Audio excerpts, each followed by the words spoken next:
नमस्कार शेतकरी मित्रांनो, हे आमचे कांदे याच्यावर दाखव थोडं, म्हणजे दोन्ही पण दाखव, काढताना आणि हे पण लाईव्ह. आम्ही SRD कंपनीचं दैविक कॅप्सूल वापरलं होतं,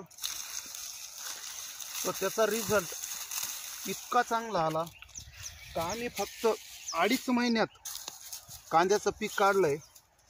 आमचं पूर्ण पत्ता तसं जर सांगायचं म्हटलं, आम्ही दादासाहेब त्र्यंबक जाधव, वडगाव, तालुका येवला, जिल्हा नाशिक.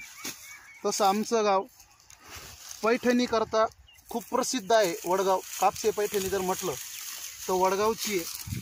आणि तसेच मी ती जाहिरात नाही करत आहे, पण SRD कंपनीचं दैविक कॅप्सूल वापरल्यानंतर आमच्या कांद्याची सड पावसा